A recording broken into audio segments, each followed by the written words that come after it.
Syria में भले नई कार्यवाहक सरकार का गठन हो गया है, लेकिन चुनौतियां अब भी खत्म होने का नाम नहीं ले रही। अंतरिम सरकार के प्रधानमंत्री मोहम्मद अल बशीर ने कहा है कि उनका मकसद उन लाखों सीरियाई लोगों को वापस लाना है जो दूसरे देशों में शरणार्थी बनकर मुश्किलों भरा जीवन जीने को मजबूर हैं। अल बशीर ने दावा किया कि सभी नागरिकों की सुरक्षा और उनकी मूलभूत जरूरतों को पूरा किया जाएगा। हालांकि वो बात अलग है कि सीरिया के कार्यवाहक प्रधानमंत्री के पास देश के खजाने में विदेशी मुद्रा खत्म हो चुकी है। सीरिया के खजाने में केवल सीरियन पाउंड यानी कि सीरियाई करेंसी है। और तो और सीरिया में एक अमेरिकी डॉलर की कीमत 35,000 सीरियन पाउंड तक पहुंच चुकी है।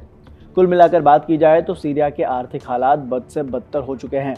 बशीर ने ये बात इटली के एक अखबार को दिए इंटरव्यू में कही, जबकि हयात तहरीर अल शाम के नेता अबू मोहम्मद अल गुलानी ने कहा है कि सीरिया में बशर अल असद की सत्ता के दौरान जो लोग भी निर्दोषों की हत्या और उन पर अत्याचार के लिए जिम्मेदार होंगे, उन्हें माफ नहीं किया जाएगा।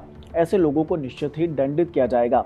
इस बीच सीरिया की राजधानी दमिश्क पर कब्जा करने वाले संगठन HTS से अमेरिकी अधिकारियों ने संपर्क स्थापित कर लिया है और उन्होंने अंतरिम सरकार को प्रक्रियागत तरीके से चलाने का अनुरोध किया है। अमेरिकी विदेश मंत्री एंटनी ब्लिंकन ने कहा है कि नई सरकार को अल्पसंख्यकों के अधिकारों का सम्मान करना चाहिए, सभी जरूरतमंदों को मानवीय सहायता की उपलब्धता सुनिश्चित करनी चाहिए और सीरिया को आतंकियों का ठिकाना बनने से उनके खतरे को बचाना चाहिए। वैसे HTS भी पूर्व में आतंकी संगठन अल कायदा से जुड़ा रहा है। अमेरिका के आतंकी संगठनों की लिस्ट में भी HTS का नाम है। उधर अंतरिम सरकार ने सीरिया के पुनर्निर्माण का वादा किया है, लेकिन बशीर ने कहा है कि वे 1 मार्च तक ही अंतरिम सरकार का नेतृत्व करेंगे। 13 सालों के गृह युद्ध में सीरिया के शहरों को भारी नुकसान हुआ है।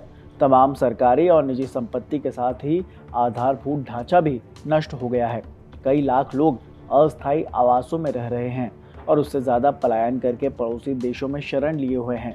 लेकिन बिना खून खराबे के दमिश्क पर विद्रोहियों के कब्जे के बाद बदलाव के संकेत मिल रहे हैं। 10 दिसंबर को सीरिया की राजधानी के बैंक और बाजार खुले। सड़कों पर भी लोग आम दिनों की तरह चहल पहल करते नजर आए। जो तस्वीरें सामने आई उसमें कुछ लोग हथियार लेकर हालात को काबू में करते दिखे। वहीं इसके साथ ही सीरिया के अपदस्थ राष्ट्रपति बशीर अल असद दुनिया के सबसे धनी शरणार्थी बन गए हैं।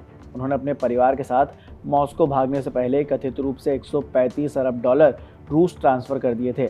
रिपोर्ट्स के मुताबिक रूस ने उन्हें शरण दी है और हमेशा से ही रूस असद का एक बड़ा समर्थक रहा है। हालांकि असद आम शरणार्थी की तरह नहीं है, उनके लिए मॉस्को में पहले से ही शानदार व्यवस्था है।